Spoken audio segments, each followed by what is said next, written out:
Apa sih sumbernya duka itu? Kalau kita bisa memutus rantai sebab akibat ini, kita terbebas dari duka dan mencapai nirwana. Yang pertama, sumber kita galau, sumber kita duka adalah kebodohan. Maka nyari ilmu itu wajib. Bodoh. Kalau kita bodoh, kenapa sih kalau kita bodoh? Orang bodoh kan nggak ada hukumnya, Pak. Masalahnya kalau kita bodoh, yang kita lakukan itu bentuknya keliru mesti dan akan ada karmanya. Bodoh itu kan berarti dia tidak punya wawasan sehingga yang diomongkan, yang dilakukan keliru. Ketika itu keliru maka akan balik. Ada karmanya. Tidak ngerti aku kalau tidak boleh tidak boleh mukul, tidak ngerti aku kalau nggak boleh mencaci maki, tidak ngerti karena tidak ngerti maka tindakannya salah terus. Karena salah yang dilakukan selalu menimbulkan karma jelek. Dan selanjutnya karena tindakannya gitu terus, lama-lama akan membentuk kesadarannya. Kesadarannya juga jadi kesadaran yang keliru tentang kehidupan ini. Ketika kesadarannya keliru, maka lahir dan batinnya, nama dan rupanya, itu juga terbentuk secara keliru. Benar salahnya nggak karu-karuan. Karena lahir dan batinnya terbentuk secara keliru, maka aktivitasnya sehari-hari, 6 landasan indri, 6 landasan itu panca indera yang 5 plus akal pikiran juga keliru. Dengan panca indera dan akal pikiran ini kan kita kontak dengan dunia luar. Dasarnya sudah salah. Ketika kita kontak dengan dunia luar akan melahirkan sensasi, perasaan. Dari sensasi biasanya lahir nafsu, dari nafsu biasanya lahir keterikatan, dan semuanya keliru karena basisnya sudah keliru. Dan keliru terus akhirnya apa ya? Kita punya utang sudah. Hidup kita tergantung kemana-mana, hidup kita tidak bebas, hidup kita terikat oleh banyak hal, akhirnya penjelmaan. Kita tidak bisa tuntas, kita lahir kembali terus-menerus. Makanya itu ada kelahiran. Kalau itu ada kelahiran, berarti ada sakit, ada tua, ada mati. Dan muter terus. Itu yang disebut patikas samubada. Mata rantai sebab akibat. Ringkasnya ya, kalau kamu bodoh, yang kamu lakukan jelek, mesti keliru. Dirimu juga terbentuk secara jelek, secara keliru. Aktivitasmu juga keliru terus. Keliru berarti apa? Kamu kehilangan hakikat hidup. Ketika itu keliru, kamu akan lahir kembali terus, lahir kembali terus. Saya tidak tahu dulu kamu, kehidupanmu sebelumnya apa. Cuma kamu dapat kesempatan, dapat momen untuk ngerti bahwa jangan-jangan dulu aku juga sempat hidup. Itu sudah luar biasa. Kalau di Buddhisme, tidak setiap orang punya kesempatan untuk ngincipi, oh iya ya, ada 8 jalan. Oh iya ya, ada 4 hakikat hidup. Ada karmanya masing-masing. Kok kamu bisa ngaji filsafat hari ini dan ketemu Buddhisme? Bagi Buddhisme itu juga karma dari perbuatanmu sebelumnya. Kok pas malam ini waktunya Buddhisme kamu tidak masuk? Itu juga pasti ada karma dari perbuatan sebelumnya. Apapun yang kamu alami, yang kamu rasakan hari ini itu akibat dari perbuatanmu sendiri. Entah di hidup ini atau di hidup sebelumnya. Patikas samupada. Ada mata rantai sebab akibat yang harus kamu tanggung. Oke, yang hari ini meledak-ledak, ya mungkin dulu kamu prajurit atau tentara. Yang hari ini suka menggurui, ono apa-apa digurui, koncone dinasihati terus. Siapa ngerti di keduanya yang dulu kamu kiai. Terus yang hari ini, lo ya kan gitu logikanya Buddhisme. Oke, kecenderunganmu kemana itu mungkin ya kan. Bahkan kalau di film-film India itu kan jangankan itu. Sama pacarmu di masa lalu aja. Kalau sekarang ketemu itu juga ada sambungannya. Wah, kok bergetar ya lihat itu. Jangan-jangan dulu soulmate-ku misalnya. Itu Buddhisme. Atau ada hubungan apa ya aku sama dia dulu. Jangan-jangan masih punya utang. Nah, ya kan modelnya gitu. Lah, kalau di Buddha itu, misalnya ada suami istri yang tidak lama, kawin cuma 3 bulan kok istrinya meninggal. Itu berarti apa? Ikatan karmanya cuma segitu. Utang yang harus ditanggung berdua ini cuma itu. Sisanya ya dia harus mungkin punya utang dengan yang lain. Nah, itu banyak kisah-kisah Buddhisme yang kayak gitu. Kok tiba-tiba kamu punya teman ini, punya bapak ini, punya adik itu semua ada skenario besarnya. Tidak sekedar kebetulan. Ada utang yang harus kamu bayar. Jodohmu sama bapakmu mungkin sekitar 60 tahun, kalau sama adikmu sekitar 80 tahun. Itu semua sudah ada ukurannya sesuai karmanya masing-masing. Cuma kalau ini belum kebayar, ya besok lahir lagi. Sampai tuntas. Yang namanya Nibbana atau Nirwana. Oke. Nah, itu yang tiga, apa 12 mata rantai kehidupan. Caranya bagaimana sih Pak? Biar yang saya inginkan kemudian benar-benar terwujud. Biar yang tadi saya niati akan saya wujudkan benar-benar hasil. Nah, ini ada 6 step, ya ini dari berbagai sumber tentang the law of attraction. Yang pertama adalah mintalah apa yang engkau inginkan. Kalau dalam agama minta ini kemudian wujudnya jadi doa. Atau mungkin dalam bahasa yang berbeda kadang orang memakai kalimat mimpilah. Beranilah bermimpi. Kalau orang minta saja tidak berani, mimpi saja tidak berani, ya bagaimana dia mencapai tujuan-tujuan besar? Alah Pak, saya ini orang desa ya sudah. Cuma cukup seperti ini saja saya sudah senang, ya sudah. Hidupmu akan hanya sampai level itu. Yang engkau inginkan memang di level itu saja. Padahal kalau engkau mau, engkau bisa minta yang lebih tinggi, menginginkan yang lebih tinggi. Inginkanlah. Jadi mintalah itu sama seperti inginkanlah apapun yang engkau inginkan yang besar-besar. Kalau sudah menginginkan, sudah minta, jangan lupa. Percayalah bahwa yang engkau inginkan itu akan terjadi. Nah, ini yang kadang-kadang kalau dibaca sepele, tapi dijalankan berat. Keyakinan. Saya sering menyatakan kita itu kalau berdoa kadang setengah-setengah. Setengah-setengah dalam arti kita sendiri tidak yakin doa ini akan dikabulkan. Jadi wong kita sendiri tidak yakin bahwa keinginan kita akan terkabul. Ya wes, tidak akan wujud wong kita sendiri tidak yakin. Kalau kita yakinnya 50%, ya wujudnya mungkin ya hanya 50% nanti buahnya. Jadi ini bagian dari the law of attraction adalah keyakinan kita, kemantapan hati kita.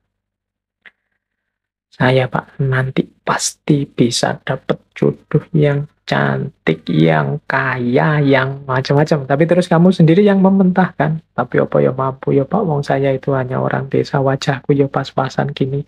Ya mesti raiso Pak. Ya sudah, kamu sendiri pesimis gitu ya tidak akan wujud. Engkau sendiri yang mementahkan doamu, engkau sendiri yang mementahkan keinginan-keinginan. Ya, alam semesta sekelilingmu, kemampuan potensi besar dalam dirimu yang tidak akan keluar. Kamu sendiri tidak yakin.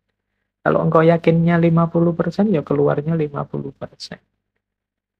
Jadi yang kedua, percayalah. Yakinlah bahwa apa yang engkau minta pasti akan terwujud. Nah, yang ketiga, Yang ketiga ini, siapkan dirimu untuk menerima kesuksesan sebagaimana yang engkau minta.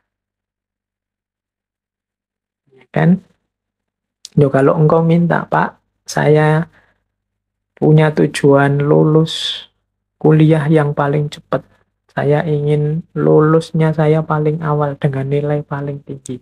Ya, kamu harus menciptakan dirimu sejak sekarang sebagai orang yang siap sebagai mahasiswa yang lulus tercepat terbaik. Kalau engkau bercita-cita punya, kayak tadi ya, meskipun artifisial, punya istri cantik, punya istri kaya, punya istri luar biasa, ya bersiaplah, ciptakan dirimu sebagai orang yang pantas punya istri cantik, kaya, dan lain sebagainya. Jadi, di antara tandanya bahwa engkau yakin akan terkabul, itu engkau siap-siap untuk menerimanya. Lah kalau engkau tidak siap menerimanya, ya dia tidak akan hadir. Siapkan lahir batinmu untuk menerima anugerah terkabulnya doa. Tapi kalau engkau tidak siap lahir batin, itu ibaratnya wadah. Kalau engkau minta diberi air, misalnya, ya siapkan mangkok yang bisa menampung air. Kalau engkau minta diberi beras, ya siapkan kantong yang bisa menampung beras, kan itu. Nah, kalau engkau tidak siapkan kantongnya, tidak siapkan mangkoknya, air dan beras itu mau ditaruh di mana, ya dia akan lewat begitu saja dalam hidup. Jadi yang ketiga, siapkan dirimu untuk menerima. Mungkin engkau pernah berdoa, sebenarnya doamu itu kabul, tapi engkau tidak siap menerima. Sehingga anugerah itu lewat begitu saja. Teman-teman mungkin pernah dengar cerita atau membaca cerita ya, satu ketika ada banjir, kemudian ada orang yang naik ke atas genteng, menunggu datangnya pertolongan. Dia berdoa, ya Allah, semoga selamatkanlah aku dari banjir ini. Kemudian tiba-tiba datang tim SAR membawa perangkat untuk penyelamatan. Dia mau menyelamatkan dia tidak mau. Udah, saya menunggu Allah langsung yang menyelamatkan saya, bukan tim SAR. Silahkan lewat saja. Kemudian tim SAR lewat begitu saja, wong dia tidak mau. Sampai hari berikutnya juga begitu. Tim SAR balik lagi, dia tetap tidak mau. Menunggu langsung pertolongannya. Akhirnya dia meninggal. Wong yo tidak cepat-cepat ditulungi. Nah, begitu sampai di akhirat, dia protes sama Allah. Ya Allah, saya berdoa loh untuk meminta pertolonganmu. Wong aku ini orang soleh. Kok engkau tidak datang-datang menolongku? Terus Allah jawab, lah aku kirimkan tim SAR pertama, tim SAR kedua, tim SAR ketiga. Itulah mbok anggap pertolongan dari siapa? Ya ternyata dia tidak siap untuk menerima pengabulan doanya. Baik, yaitu ilustrasi kasarnya. Yang ketiga, bersiaplah tadi yang menerima terkabulnya doa. Jadi yakin, percaya, dan siap. Yang keempat, kalau bahasanya the law of attraction, visualisasikan. Jadi untuk mendukung semua itu, hidupkan dalam pikiranmu, hidupkan dalam imajinasimu, hidupkan dalam batinmu. Ketika doa itu dikabulkan terus-menerus. Jadi bayangkan keberhasilan itu dalam pikiran.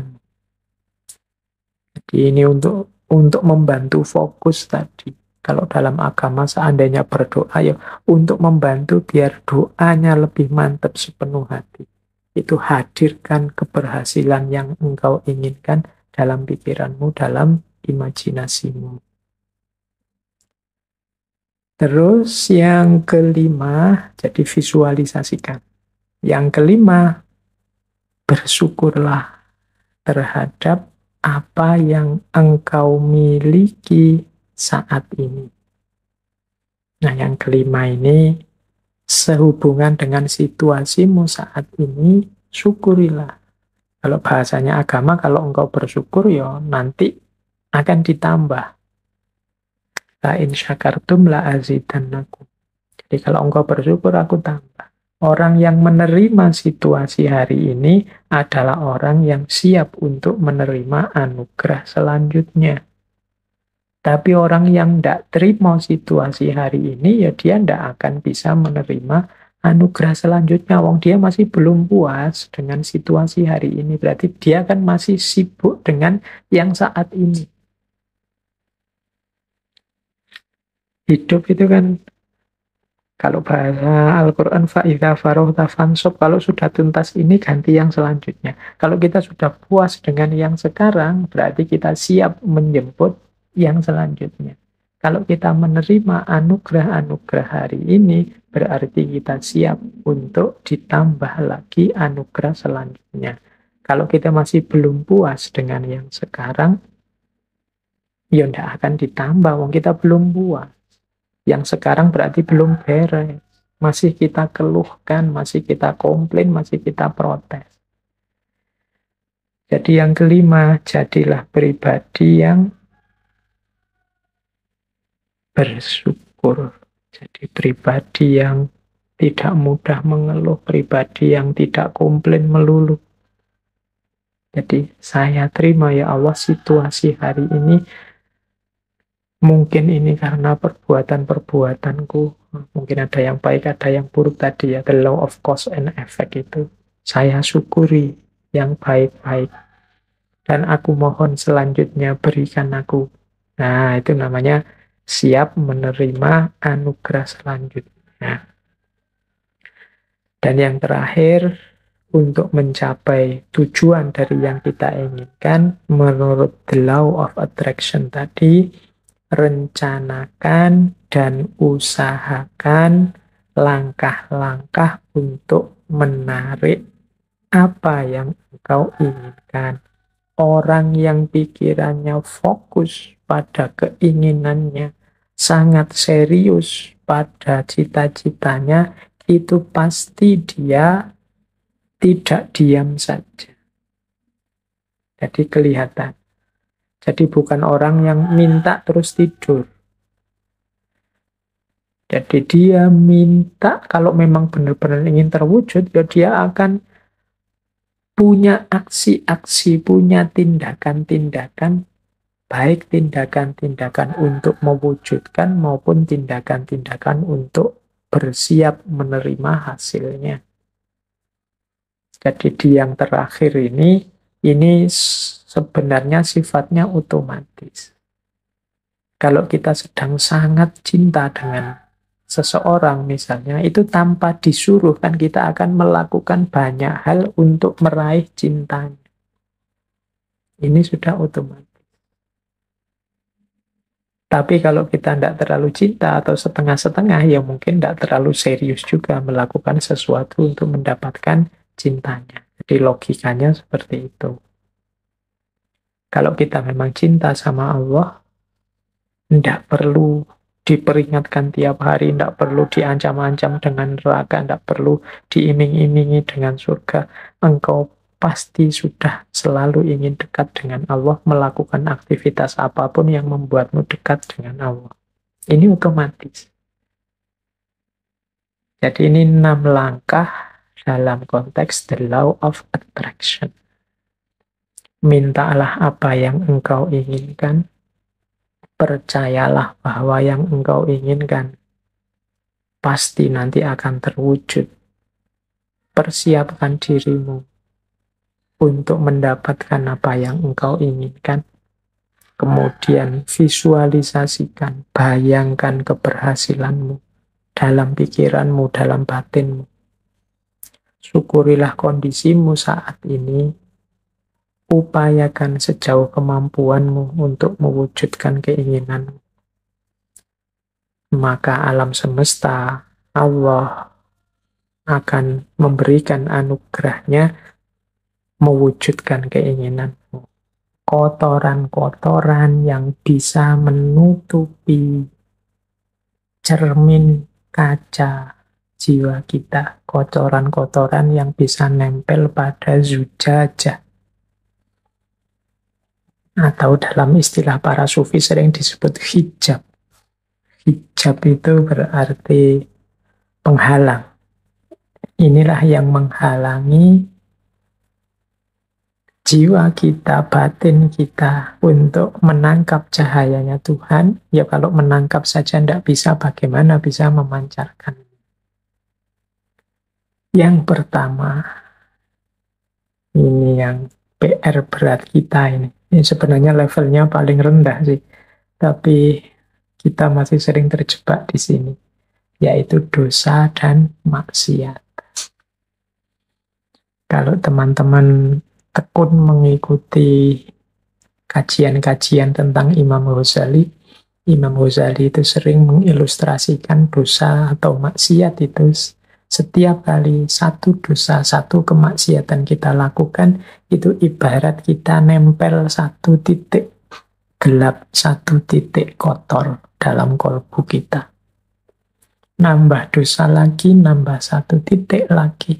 Nambah dosa lagi, nambah satu titik lagi, sampai di titik ketika kolbu kita gelap sama sekali, terhijab sama sekali, maka mungkin kita sudah tidak ngerti lagi apakah kita ini sedang jauh atau sudah dekat dengan Allah. Karena cahayanya sudah tidak bisa masuk lagi dalam diri kita. Inilah yang nanti membuat ada loh orang itu ilmunya tinggi, pinter, mungkin jabatannya luar biasa di tengah masyarakat. Tapi rasanya yang keluar dari beliau, dari kata-kata, dari tindakan, mungkin dari kebijakan, kok semakin jauh dan menjauh dari Allah. Kemungkinan batinnya sedang gelap kotor oleh tumpuan-tumpuan dosa atau maksiat. Ya teman-teman tidak usah nuding siapapun di luar diri. Jangan-jangan yang harus dituding pertama itu diri kita sendiri. Ini teman-teman yang dengerin ngaji ini kan paling tidak juga banyak aktif di kajian-kajian, sering mendengarkan kajian ustadz siapa, kajian tokoh siapa. Itu harusnya referensi baik buruk kita lengkap. Referensi mana yang utama, mana yang hina, itu lengkap. Tapi mengapa kok tidak jalan? Itu kemungkinan karena hidayah Allah tidak kelihatan. Mengapa hidayah Allah tidak kelihatan? Karena batin kita sedang gelap, tertutup oleh hijab-hijab.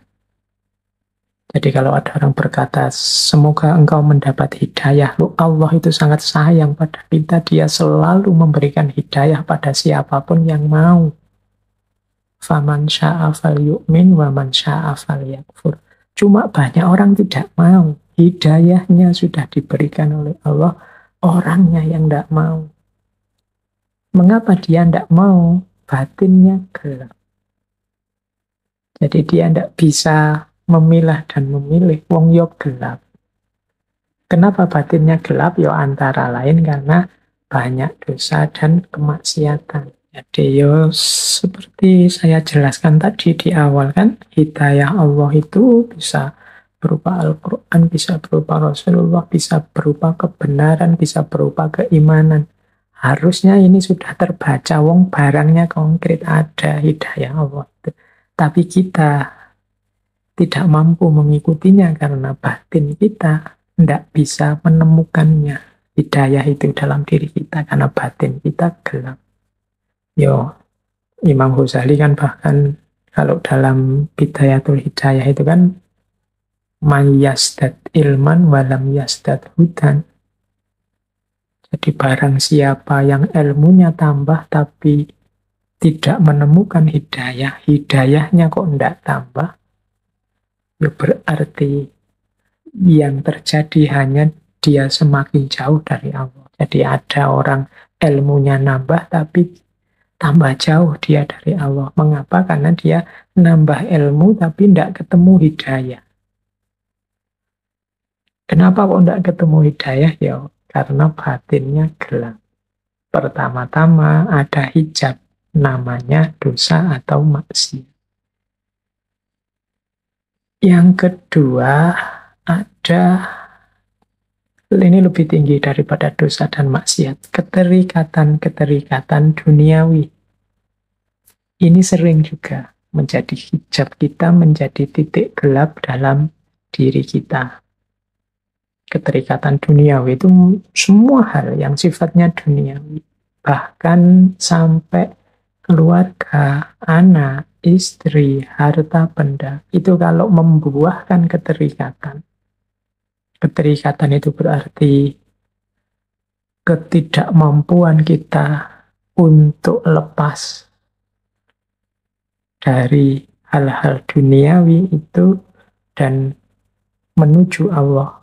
Jadi karena anak, karena harta, sehingga kita lupa atau kita semakin jauh dari Allah, itu namanya keterikatan.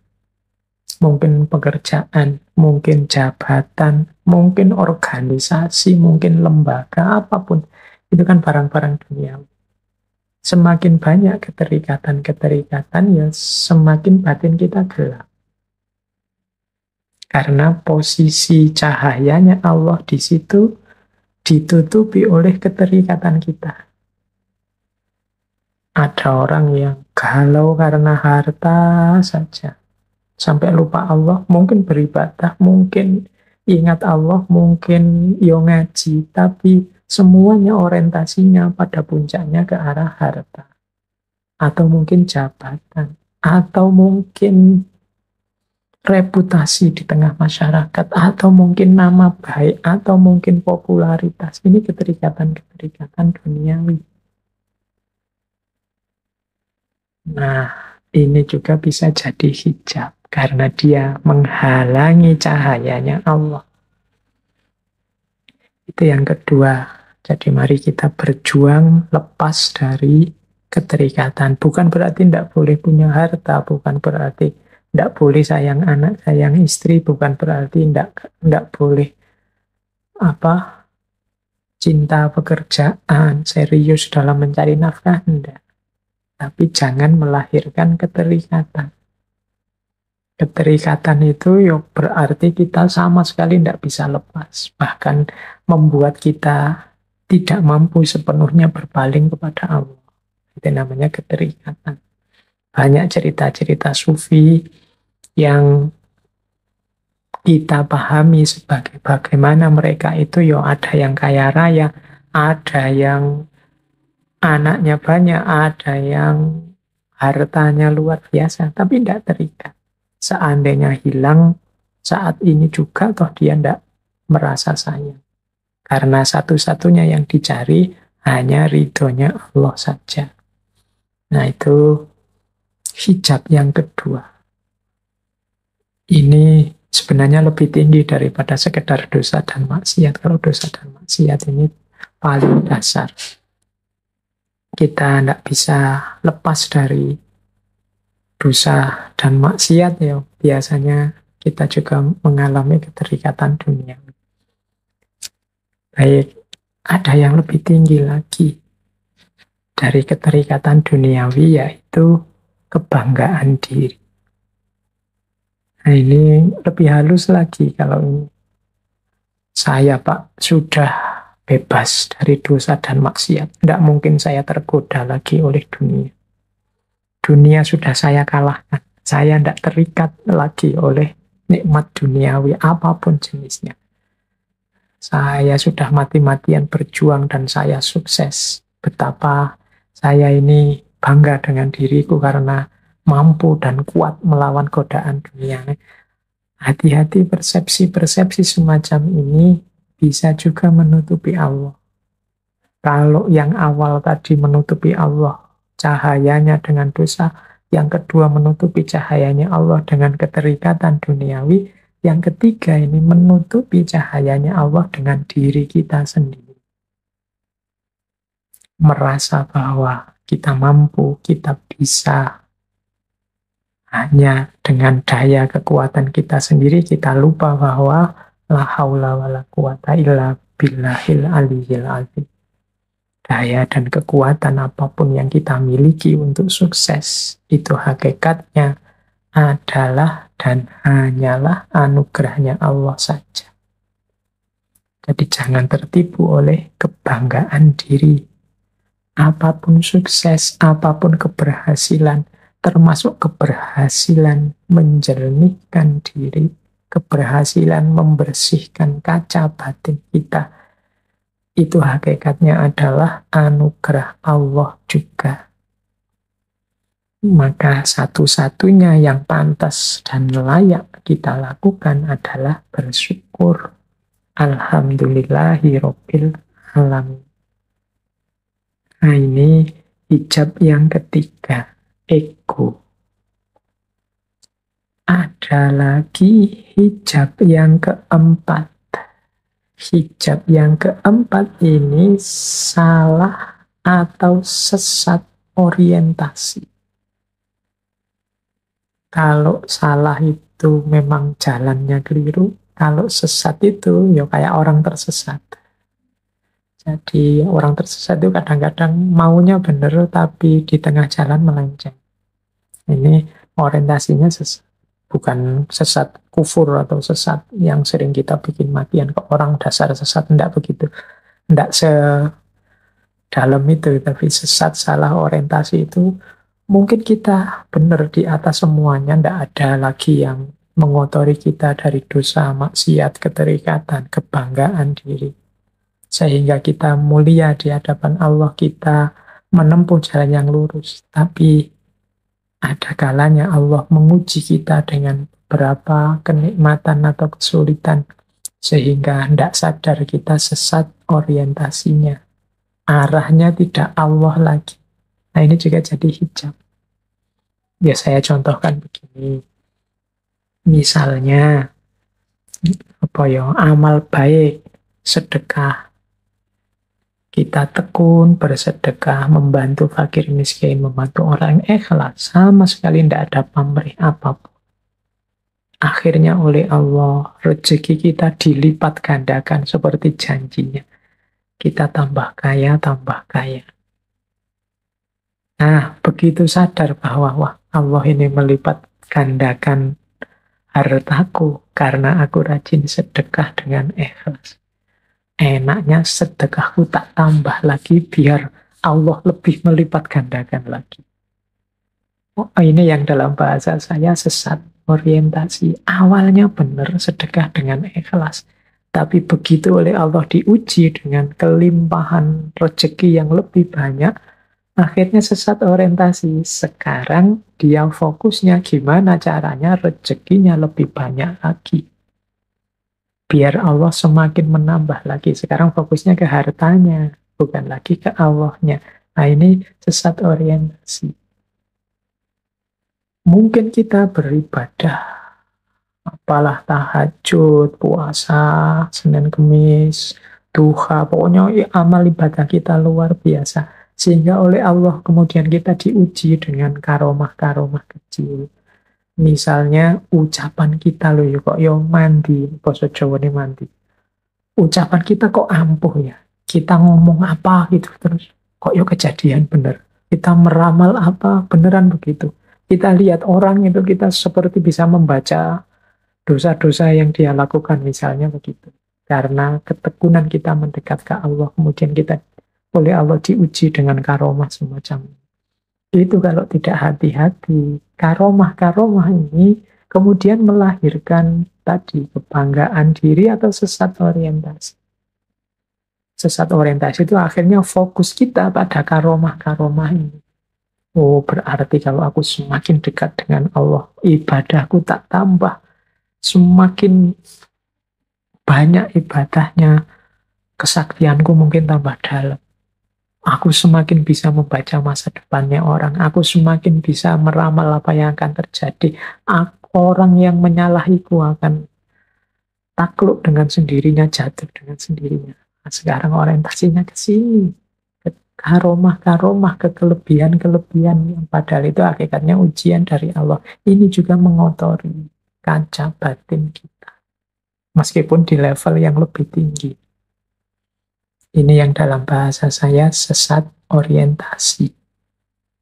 Hati-hati, apakah itu dosa, kemaksiatan, keterikatan duniawi, atau ego, kebanggaan diri. Ini kan mudah dideteksi karena negatif. Tapi kadang-kadang yang positif-positif juga membuat kita sesat orientasi. Kita lupa bahwa arah kita adalah rahmatan lil alamin dan ilaihi roji'un. Menyebarkan cahaya ke sekeliling kita dan kembali kepada Allah. Jadi berarti jalan kita yang sejati adalah jalan kembali pada Allah. Tidak yang aneh-aneh dan macam-macam, termasuk yang duniawi, yang sakti-sakti, yang dahsyat-dahsyat. Jadi ndak itu. Itu semua kalau ndak hati-hati akan menjadi hijab. Baik, kita lanjutkan. Yo, kalau kita sih yang awam ya, teman-teman yang ngaji malam hari ini, kita levelnya mungkin masih harus bertarung dengan dosa dan maksiat. Ya, kadang-kadang kita masih banyak dosa, baik yang sengaja maupun tidak. Kita masih memerangi yang paling dasar.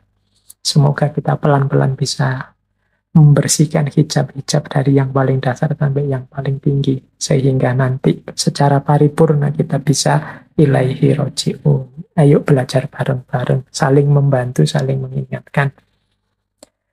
Meskipun dengan adab dan akhlak yang sesuai. Baik, saya lanjutkan.